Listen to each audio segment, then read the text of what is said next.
Okay, I hope you're all seeing my screen. I can't tell because I don't see you, but okay, let's go. So this is what we're going to be doing now. We're going to be talking about, we're going to continue our conversation about blood flow and vascular resistance. We're going to talk about arterioles and the constriction of arterioles, because that is the location in the circulatory system that is most important for controlling systemic vascular resistance. We're going to talk about alpha receptors that control vasoconstriction and beta receptors, beta adrenergic receptors that control dilation of vascular smooth muscle. And so remember, if we constrict, we increase resistance. And if we dilate, we decrease resistance. And then we'll get to capillaries, because that's, after all, where nutrients are delivered from blood to the tissues that are demanding it, and where gas exchange happens. And gas exchange is what we will be leading up, or what we will be talking about when we get to the respiratory system.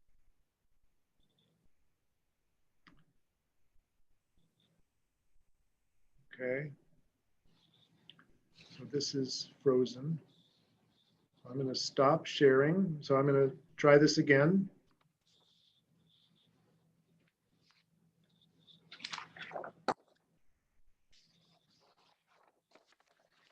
Sorry, technical problems.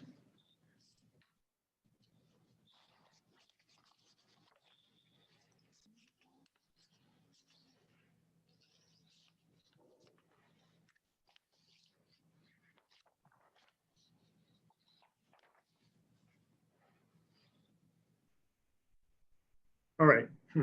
So let's try this again. I'm going to share my screen with you.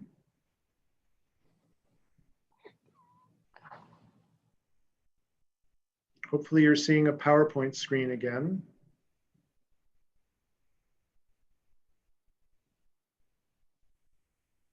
Okay.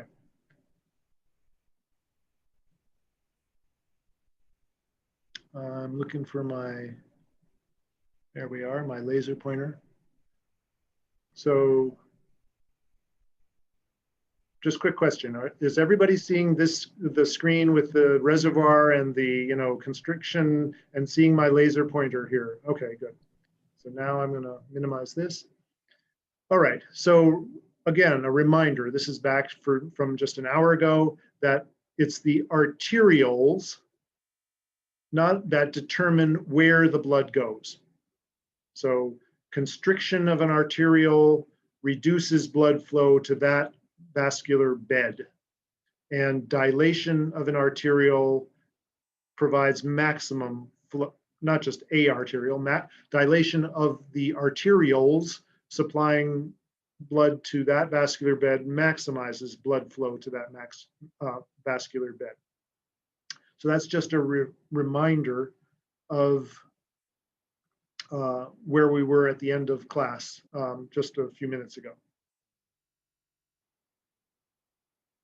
Okay, so there was a clicker. This is a sort of a vestige from last year's PowerPoint, but let's go ahead and do it. Why are the pressures in the systemic venous circulation so much lower than in the systemic arterial circulation? Why is the pressure in the systemic veins so much lower than in the systemic arteries? Okay, well, I can't see your screen, so we're not going to do that as a clicker, but A, the pressure in the arterial circulation forces blood through resistance, which lowers, there's a chat. I don't see it. Okay, so lowers pressure in arterial circulation forces blood through arteriolar resistance, which lowers the pressure downstream. That's a true answer. The pressure in the arterial circulation forces blood through capillary resistance. That's partially true, but arteriolar resistance is more significant than capillary resistance. The veins have more compliance, so they generate less pressure. I mean, they are more compliant. Well, that's a true answer. The veins are more compliant, so they, for a given pulse of blood, of volume into them, they will generate less pressure. That's true. Venous blood has less oxygen, so it generates less pressure. That's a meaningless statement. That can't be true. Oh, so now I have frozen again. This is so strange. Okay, so let's try it this way. Yes, so A and C are true. B is partially true. All right, so I'm just going to look at your faces for a moment. Are we okay to move on now and talk about arterioles? That from now on, I think I will skip clickers and just let you do them on your own. Give me a thumbs up if you think we're okay to move on from this clicker. Okay. So here is a cartoon of arteriole feeding into a bed of capillaries, then feeding into a venule. That's a cartoon of what we're talking about. And these little wormy things wrapping around the arteriole is supposed to illustrate arteriolar smooth muscle. So smooth muscle constricts arterioles to generate resistance. And this little disc of smooth muscle here would constrict blood that flows into this set of capillaries. So there is arteriolar constriction that controls blood flow in general, and these sphincters that control blood flow into specific capillary beds. There are some areas of the blood that are called meta-arterioles that are not under control, and that just makes, for a shunt, blood has to get from arteries, from arterioles to venules one way or another. And so if it's not going through a capillary bed, it's getting there through a sort of a less well-defined capillary, is sort of a shunt that bypasses these capillaries. But we don't need to focus on that. Here is a reminder that these smooth muscle cells surround the arteriole. So the arteriole has a layer of endothelium, and that's surrounded by an elastic layer that is surrounded by smooth muscle. And the smooth muscle then constricts or dilates to control the diameter of the arteriole. I'm not going to test you on the details of this, or you don't have to memorize the structure of an arteriole. Do not do that. Just remember that arterioles have smooth muscle that can control their diameter.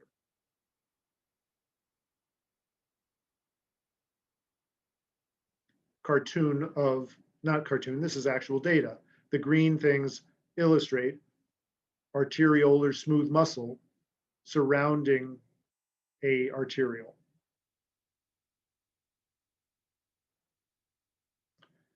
So now let's talk more. So you've been working on this in the problem set some,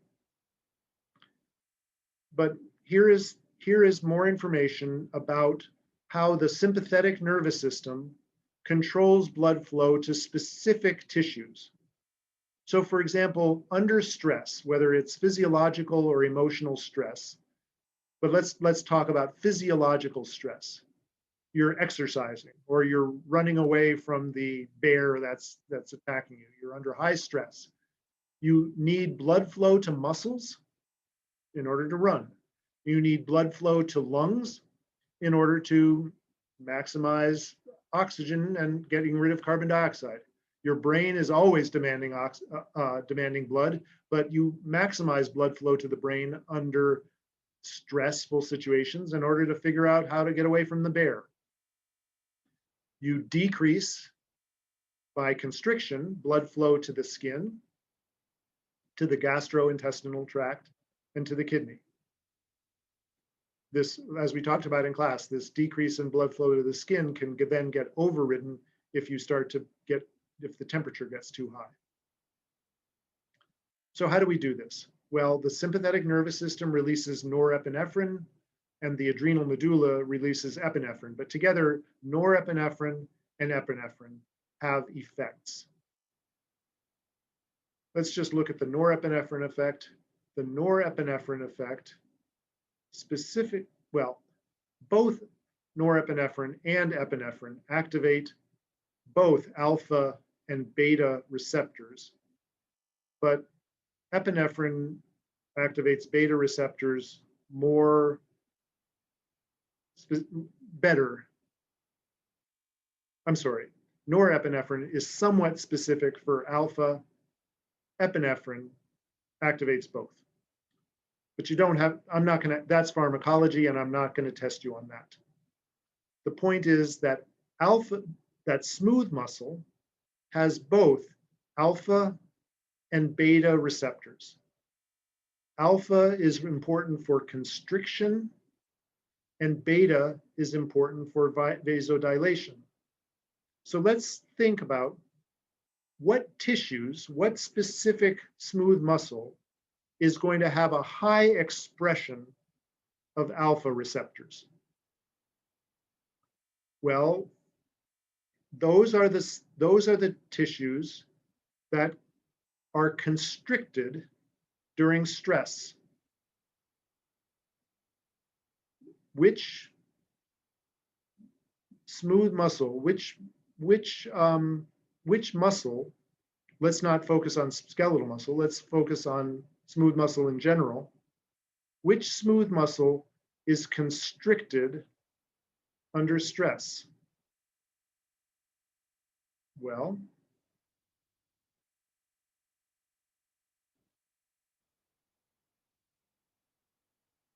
oh, sorry, went back too far. The muscles that are constricted under stress are in skin. I mean, the smooth muscle in arteriole that feeds skin, gastrointestinal tract, and kidney are constricted during stress. So those are going to have a high expression of the alpha adrenergic receptors.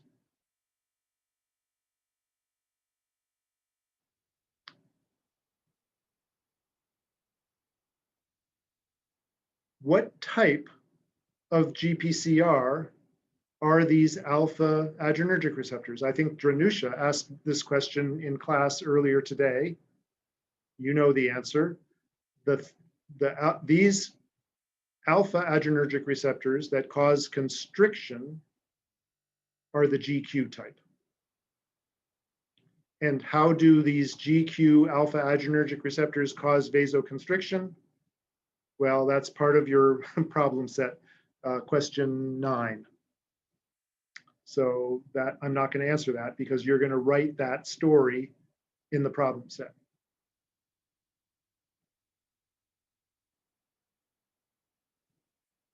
Okay, let's go to the next one. In what tissues are beta 2 receptors highly expressed?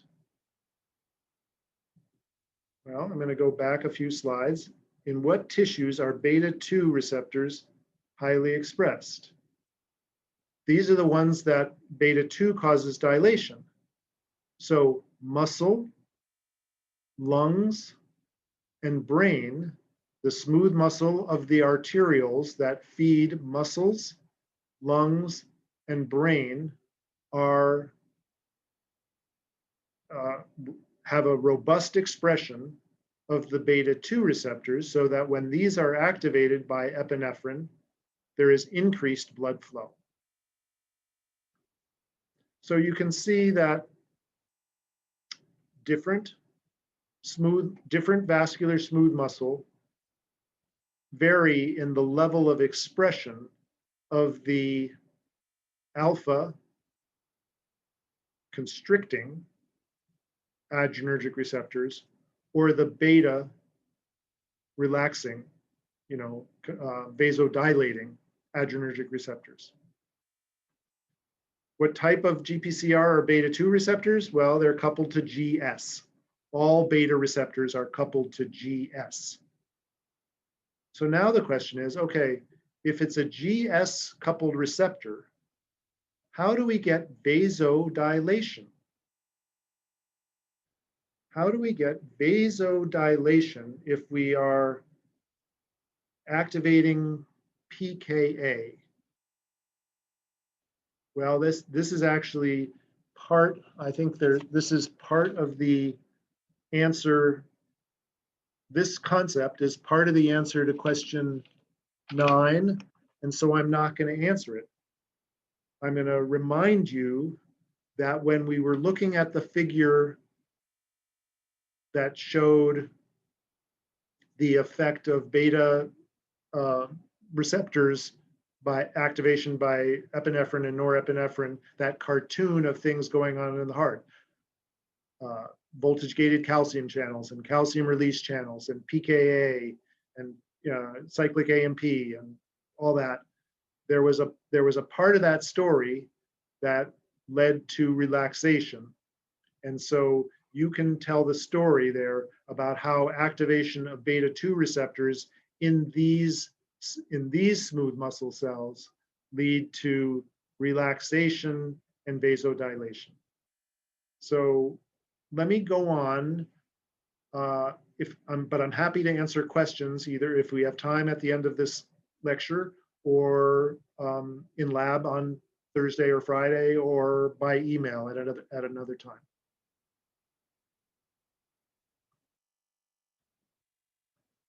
So here's a cartoon, a different cartoon of the circulatory system, right? Here's the right ventricle and the left ventricle. Here's the pulmonary circulation. This cartoon is actually better than the one that I showed you before because it shows blood going to the brain and the neck, blood going to the upper limbs, blood going to the lower limbs and the pelvis. Here is the renal circulation that we'll be talking about before the end of the course. Here's the blood going to the digestive tract. Here is, going to stomach and intestines. Here's blood going to the liver. So this is digestive tract that we're going to be covering at the end of the course. Here's the kidneys that we're going to be talking after the respiratory system. Here's the respiratory system. So this slide leads us into the rest of the course. But where are the regions of high resistance in the circulatory system? Well, as I said, if I asked you to point to where there is high resistance in this cartoon, you would point to where the arterioles are. So if we're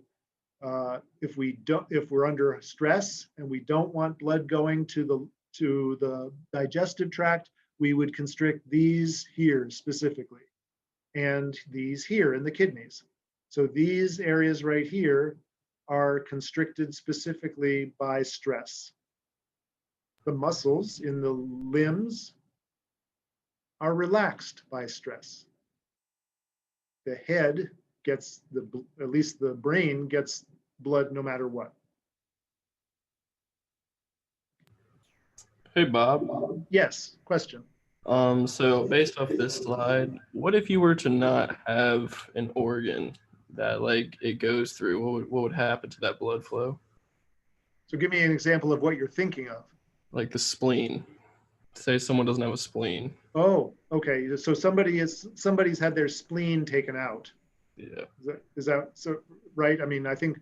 Yeah. So what the surgeons have to do when they remove a spleen is they connect an artery they connect the splenic artery to the splenic vein, and so this or maybe what they do is just tie it off here and tie it off here, and so there's no organ, so there's no blood flow.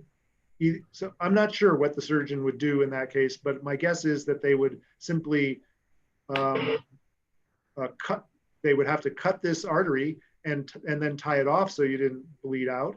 And then they would cut this vein and tie it off, and there would be no blood flow in any of this area here. Is that what you were asking? Yeah, that's exactly it. Thank you. Yeah.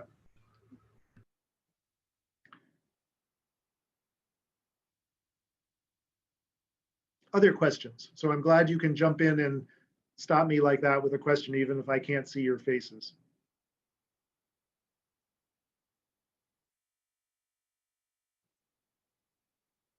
Okay, then moving on, let's get to capillaries.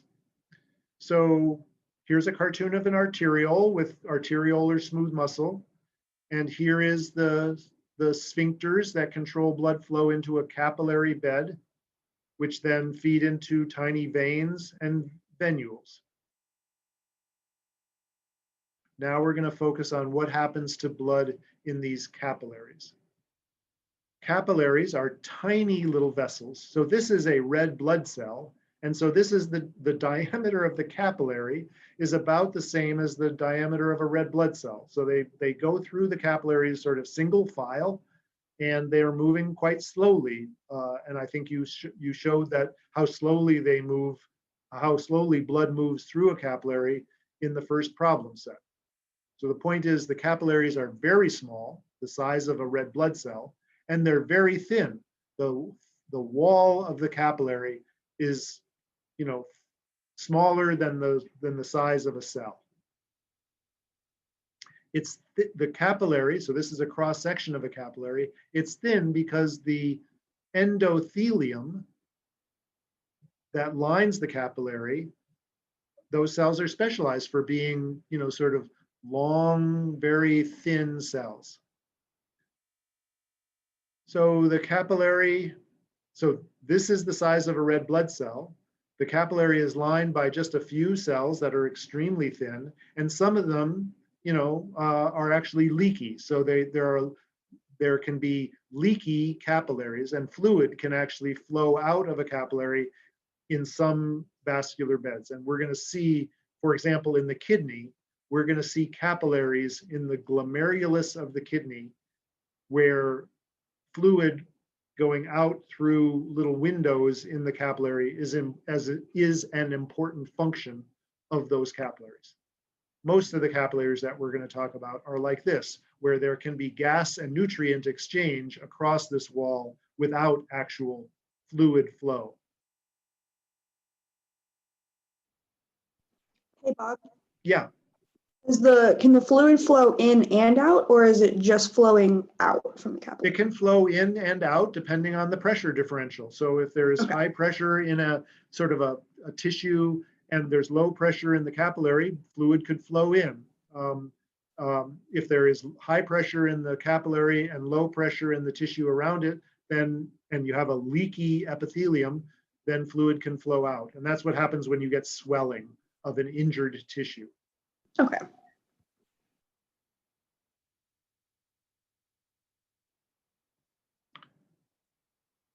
I don't have to show this slide again, really, because I showed this before. The point here is that both arteries and veins are lined with endothelial cells. They are lined with smooth muscle cells that control their diameter. But the smooth muscle and the connective tissue layers of arteries is thicker than of veins. And that's why arteries just are rubberier than veins. Veins can be very thin and arteries are thicker walled. But they both have more or less the same structures: elastic structures, smooth muscle structures, and connective tissue. Veins have this additional structure of a valve, these little flaps of endothelium that act as valves that enforce blood flow in a preferred direction. So you can see that blood is going to prefer, it's going to be easier for blood to flow here this way because that blood flow opens the flaps of this valve. If there were backwards blood flow, it would tend to flap these valve flaps closed, sort of like the semilunar valves in the heart, and you would get not good backwards blood flow. So the veins in our body, so this is one of the mechanisms that assists blood flow from, say, the feet up towards the heart against gravity, because with each little pump of blood, the blood can go through and then can't flow backwards because of these valves. The other mechanism for assisting blood flow in the venous circulation is that the skeletal muscle that we have that can contract while we're walking and moving around can assist in blood flow. So skeletal muscle that is around, in our body, surrounding veins, can constrict, and that can squeeze the blood flow. But because of the valves, that blood flow is in a preferred orientation and does not go in the reverse orientation, or at least doesn't go very well. So the valves and the skeletal muscle that surround veins assist in venous return towards the heart. We do not have these, let me just be clear, these valves are not as well developed as the AV valves or the semilunar valves in the heart, but they do exist, and they do provide for preferential blood flow.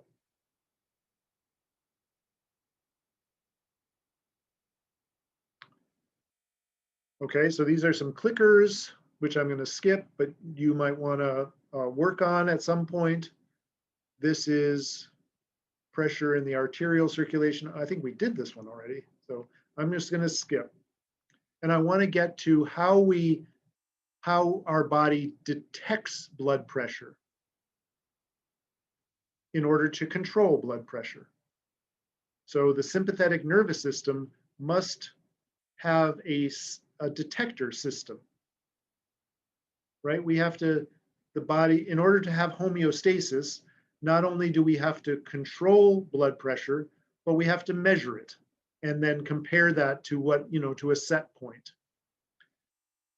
There are pressure sensors in the aortic arch and in the bifurcation of the carotid artery. So here, here's a cartoon of the aortic arch. Here is the right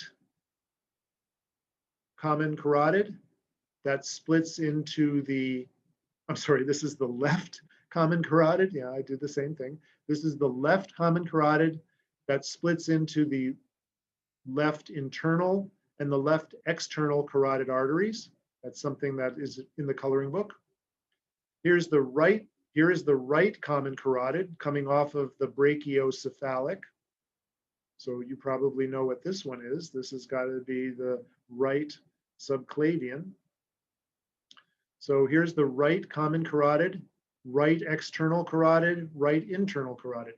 At the bifurcation of the carotid artery and at the aortic arch itself are cells that are specialized for detecting pressure, baroreceptors, and they innervate the brain. That the nerves coming from them innervate the brain. So the brain receives information that is used to interpret blood pressure.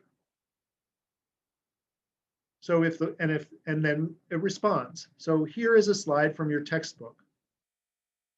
Let's just walk through this one and see, because it includes both the detection and the responses. You have learned a lot about the responses, but this puts it into a big picture. So it puts it into the picture of hemorrhage, blood loss. That's just an illustration. That's the setting here. If there is blood loss, there is decrease in blood pressure. Decrease in blood pressure is detected by those baroreceptors, and you have a decrease in the firing rate of action potentials going to the brain. Okay, so there's a whole bunch of brain information going on here, which is not the subject of this course. But the point is that decreased firing of baroreceptors changes the sympathetic and the parasympathetic nervous system, because those are connected to the brain. So let's look at this one. Decreased firing of the baroreceptors in the aortic arch and in the bifurcation of the carotid artery, interprets by the brain, leads to an increase in the sympathetic nervous system discharge. So increased sympathetic nervous system, increased sympathetic nervous system. Okay, in the heart, that increased in sympathetic nervous system activity of the heart, well, specifically in the SA node, that increases heart rate. Increased heart rate increases cardiac output. Increasing cardiac output is going to increase, well, it's going to increase in, let me just stop there for now. So increasing heart rate increases cardiac output. Increased sympathetic discharge to the myocardium increases contractility, and so that increases stroke volume, which increases cardiac output, because cardiac output is the product of stroke volume and heart rate. Okay, so that's just review of what we did earlier today. Increased sympathetic discharge to the veins causes constriction of many veins, right? Not all of them, but many of them. Constriction of the digestive tract, constriction of the kidney. So that leads to increased venous return of blood to the heart, increased end diastolic volume, which increases stroke volume. We did that before, because remember that stroke volume goes up if end diastolic volume goes up some. And increased stroke volume is one of the players that increases cardiac output. Going over here, increased sympathetic discharge to arterioles causes constriction of many arterioles. If we constrict many arterioles and we don't dilate any of them, then that's going to increase resistance overall. Increased resistance is not going to change output, but remember that pressure, blood pressure, mean arterial pressure, is the product of cardiac output and resistance. So the combination of high cardiac output and high resistance leads to an attempt to maintain blood pressure, even in the case where we're losing blood, and that would cause a decrease in blood pressure. And so you could go through the same flow chart. What if there was, an abnormal increase in blood pressure? Well, then there would be, if there was an increase in blood pressure, there would be an increase in baroreceptors, and there would be a decreased sympathetic discharge. And we would run through this whole thing with looking at the negative effects, that is to say, decreased sympathetic discharge to heart, to veins, and to arterioles.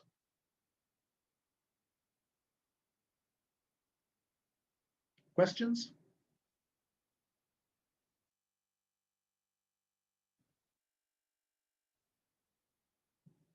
Can you, earlier you said that the arteries are more compliant, but now you just said that the veins are. Could you re-explain that concept?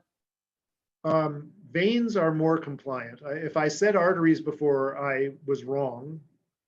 Okay. Veins are more compliant. They are thinner and they are stretchier. And so but if you constrict the smooth muscle of the veins, you will reduce their compliance and increase blood return to the heart. Because if they can't stretch, then the blood has to go somewhere and it would go back to the heart. Okay. So the arteries just having higher blood pressure is because they have lower compliance then? So let me try to, arteries have, they have some compliance, but if you constrict them, you will lead to, because because arterioles is where blood pressure is most, arterioles is where resistance is mostly controlled. Constricting them will lead to more resistance. And more resistance and more output make for more pressure. Did that answer your question? Yeah, thank you. Okay. Could you please go over what exactly, like the definition of compliance, like in terms of the equation of delta V over delta P? That's the definition of compliance.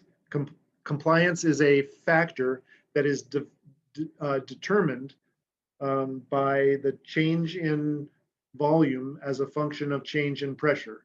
So compliance equals delta V over delta P. That's the definition of compliance. So a balloon that is very stretchy is very compliant because you don't have to blow very hard in order to blow it up, right? So a highly compliant balloon, a highly stretchy balloon will change its volume, that is to say blow up, even with modest amounts of pressure. A balloon that is not compliant, that is really, really hard to blow up, requires you to really force your lungs to make a lot of pressure in order to change the volume of the balloon, in order to blow it up. So compliance equals delta V over delta P. Is that what you were getting at? Yeah, I think I just wanted more like that's what I meant, just like what does like high compliance look like? High compliance looks like a very stretchy blood vessel. Thank you.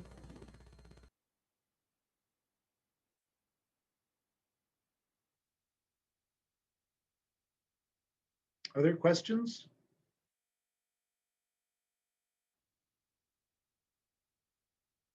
So I think this might be the last slide. Not sure. Let's just see. Oh, I think I have a few clickers at the end of this. So this is just a review. This is a high value review. Here's the equation for mean arterial pressure. It's equal to cardiac output times resistance. Cardiac output is heart rate times stroke volume. How does your body control it? Well, we control heart rate by the sympathetic nervous system increasing it and the parasympathetic nervous system decreasing it by the molecular mechanisms that you can tell me about on the problem set. Question 9. Stroke volume depends on the sympathetic nervous system and on the refilling. The refilling optimizes the stretch of the cardiac muscle. And so together, the stroke volume is determined by the sympathetic nervous system, activating the myocardium and the refilling due to constriction or relaxation, let's say constriction of the veins. And resistance, systemic vascular resistance, depends on the arterioles. And so it depends on whether the arterioles, so many of them are vasoconstricted, and there are local effects that I dropped that we don't have to talk about. It's not, the arteriolar resistance is not just determined by the sympathetic nervous system. There are also metabolites from muscle that control vasoconstriction as well. So if you are exercising, the sympathetic nervous system dilates those arterioles, and the metabolites from exercise also cause vasodilation. but that's just an aside. I'm not gonna cover that. Your book goes through some details of the local effects that control vasodilation or vasoconstriction.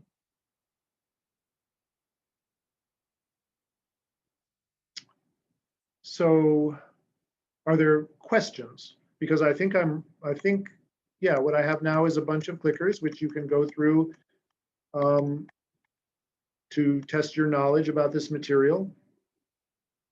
My recommendation for how to finish up this week is to finish the problem set, ask me questions, work on the clickers and the other material that I loaded up into this PowerPoint to help you prepare for the quiz.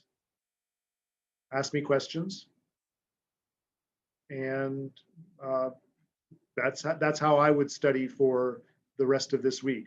We're gonna turn our attention to the respiratory system real soon, but we're gonna do a heart lab on Thursday and Friday first. Any questions while I have you here? Could I ask you a quick question about the SA nodes and like when you increase like the beta 1 adrenergic receptor? Okay, When you say you increase the calcium channels, does that include like the calcium channels within the sarcoplasmic reticulum as well, or is it just on the plasma membrane?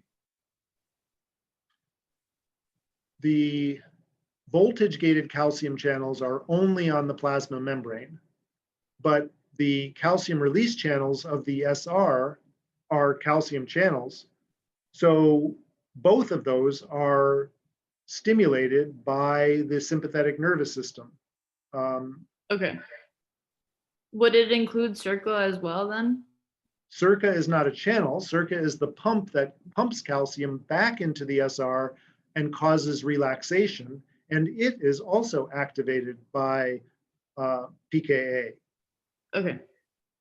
So both contraction, that is to say voltage gated calcium channels and calcium release channels, are activated by PKA, and relaxation by CIRCA is activated by PKA, because we need both increased contraction to get a increased stroke volume, and we need rapid and complete relaxation in order to refill the heart for the next beat. Okay, thank you. Okay, Hey, Bob. yeah, Another question. So in biochem, we talked about the bicarbonate buffer system and just like more blood being delivered to the muscles and stuff, like when we're exercising. How is that related to, like, I guess the amount of carbon dioxide in our bodies? How is that related to vasodilation and vasoconstriction so that we could be able to get more blood to our muscles? so carbon dioxide is one of the local vasodilators. So when your muscles are making a lot of CO2 because they're exercising, CO2 locally in that muscle bed will cause vasodilation. So CO2 is a vasodilator, and low oxygen is a vasodilator. Those are two of the important local controllers. Thank you.